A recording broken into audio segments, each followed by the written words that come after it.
Теоретиците смятат, че древни извънземни са замесени в построяването на пирамидите или че това са били представители на древни цивилизации. Сред възможни подобни местоположения спада и Антарктида. Наскоро на леденият континент са открили пирамида, която може да е на 100 милиона години. С вас е Ханин Фая и днес в това видео ще ви разкажа за тази пирамида и също така ще научите за най-мистериозните пирамиди по света. Пирамида в Антарктида. Разговорите за леден континент с скрити там пирамиди започнаха да звучат все по-често. Преди няколко години Google Maps пуснаха снимки на планините в Антарктида, но това, което се забелязва там, меко казано, би ви шокирало. Скоро започнаха да се появяват изследователи на тези пирамиди, а с тях и много интересни теории. Авторът на една от теориите на име Дейвид Чилдърс е сигурен, че най-древните пирамиди на Земята се намират в снеговете на Антарктида, тъй като зоната на потенциалното местоположение на този обект се нарича планинската верига Шелтън. В очертанията на тази планина с 4 стръмни склона близо до него той е видял тази планинска система, подобна на голямата пирамида в Пиза. Тази теория се поддържа и от други теоретици, които вярват, че това е изкуствена пирамида и че не е никаква планина с форма на пирамида, както предполага Чалдърс. Това би означавало, че гигантската пирамида е една от най-старите съществуващи на нашата планета. Освен това, според него пирамидата може да е прототип на всички други подобни структури, построени на Земята. Като се има в предвид тази пирамида в Антарктида, също и други теоретици са стигнали до извода, че тази пирамида е издигната между 100-120 милиона години назад. Тогава континентът е бил по-близо до екватора и не е бил погребан под снежната покривка. Трябва да кажа, че истината е там, че учените наистина са доказали, че преди много време Антарктида не просто е била по-топла отколкото сега. Там е било истински тропически рай. Смята се, че преди 50 милиона години и по-рано Антарктида е била покрита с палмови дървета в джунглата и пясъчни плажове и е приличала по-скоро на съвременна Нова Зеландия или Мадагаскар. Но какво да кажем за датирането и изграждането на пирамидата? Как би могла да бъде построена преди 100 милиона години, ако тогава не е имало хора на Земята и са царували динозаврите?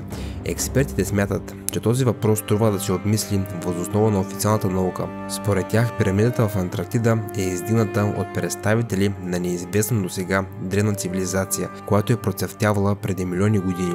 Звучи налудничаво, но ако погледнем ситуацията от страна на неофициалната наука, това може и да е така. На Земята може и да са съществували древна и непозната за нас цивилизация, за която официалните източници нямат и дума. За това сочат и други находки. Например, босненските пирамиди. Ако говорим за необичайни и мистериозни пирамиди, тогава босненските пирамиди са на първо място. Те обикновено могат да се нарекат най-известните пирамиди в света след египетските.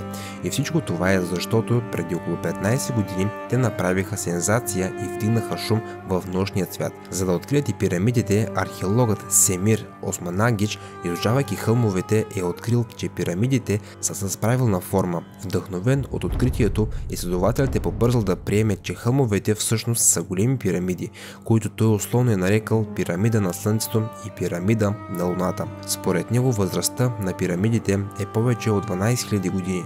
Според други експерти, те дори са по-стари, на около 35 000 години външно. Пирамидите изглеждат като обикновени планини, тъй като дълги години се е бездействало и са обраснали с гори и друга растителност.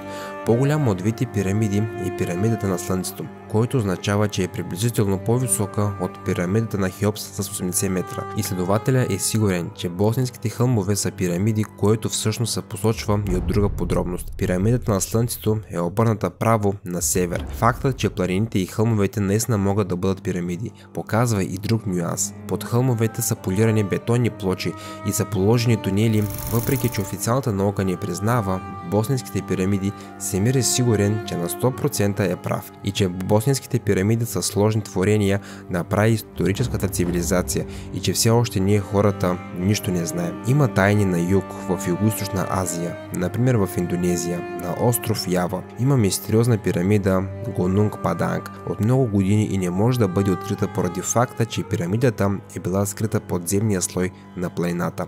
В продължение на хиляди години местните жители вярвали, че тази планина има естествен произход и усърдно обработвали склоновете й, развивайки градините си върху тях. За изненада на съвременните следователи, планината се оказва куха под дебелият слой. На тази територия е открита пирамида, чиято възраст е най-малко 15 000 години.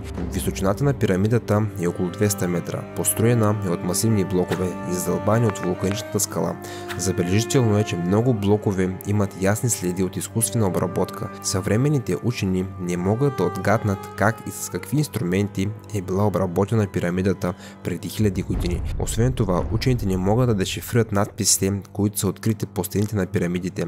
Те са изследвали непрекъснато в продължение на повече от векове, но през това време не е било възможно да се разкрият мистериите на нейния произход. Много теоретици и дори професионални следователи не са се съмнявали даже грам, че Гонунг Паданг може да е изграден от представители на напреднала или дори извънземна цивилизация. Пирамидата на Кукулкан или Ел Кастилио за много хора в същото време това е много необичайна пирамида, която все още крие много тайни. Това е храм, или по-точно структура, посветена на бога на майите Кукулкан. Той е оцелял след руините на древният град. Структурата се намира на полуостров Юкатан в Мексико. Височината на сградата е 24 метра. Пирамидата е точно ориентирана към кардиналните точки. Има 9 стъпала от всяка страна. Пирамидата може да се похвали с уникални характеристики, свързани с астрономически и географски цикли на Земята. Поради това е от голям научен интерес. Точните математически изчисления твърдо се свързват с буквално всеки елемент и параметър на пирамидата и е с важни астрономически и графични събития, и основното предположение е, че пирамидата е била използвана в продължение на много векове за извършване на култови ритуали на майите и жертвоприношения. Както се вижда от жертвените фигури и олтара, открити в стените му, а наскоро даже учените са успели да направят голямо откритие, свързано с пирамидата. Както се оказва, това е материално въплъщение на комплекс от календара на майите, който от своя страна е неразривно свързано с митологията, и въпреки че учените постепенно се придвижват напред, изучавайки пирамидата все по-добре и по-добре, те трябва да открият още много подробности за тази структура. Между другото, що се отнася до подробностите, учените все още изясняват как всъщност са били построени легендарните египетски пирамиди. По-специално това се отнася за методите на строителство. В момента не е известно как точно са били издигнати тези сгради и сега предлагам да научите за много интересни факти за тях. Как работниците са пренасяли камъни отгоре. Според една теория, спиралната рампа може да им е помагала в това. Опитвайки да развият теорията за рампата, учените са започнали да разбират, че спиралната рампа може да бъде построена едновременно с пирамидата. Тя минава по външната част на пирамидата и непрекъснато се издига нагоре, както е построена.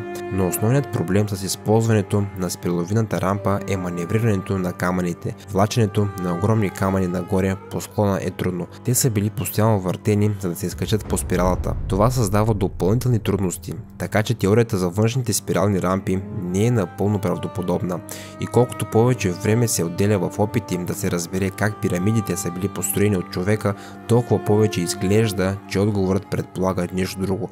Въпреки че извънземната намеса обикновено се отхвърля от учените, много египтолози смятат, че пирамидите биха могли да са построени от извънземни, много напреднали строителни технологии, които не можем да възпроизведем сега. Идеалната посока на Хеопсовата пирамида на север, комбинация от съзвездието Орион, невероятна скорост на строителство, сложността на изграждането, но като цяло е трудно да се повярва, че такива обмислени сложни сгради са били издигнати от древните хора. Възможно е да има намеса от извънземни сили.